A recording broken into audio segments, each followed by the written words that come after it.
দেখ আমিও তোর মতো আইফোন নিয়েছি। আরে ভাই এবার আমাদের দুই ভাইয়ের কাছে আইফোন। আরে ভাই তোর ভাই নতুন বাইক নিয়ে নিয়েছে। আরে ভাই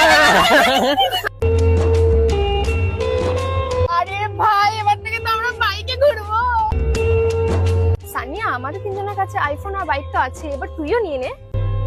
ভাই তুই তো জানিস আমার বাড়ির অবস্থা ঠিক কেমন, এখন তো একটু সমস্যার মধ্যে আছি, পরে দেখবো।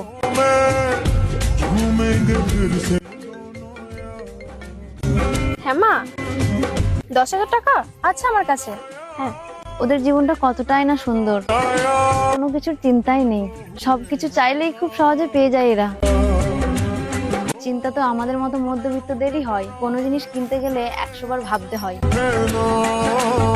জানি না আমি খারাপ নাকি আমার কপাল, প্রত্যেকটা জিনিসের জন্যই কষ্ট পেতে হয়। रूठ तो खुदा भी रूठे साथ छूटे ना ओ अल्लाह।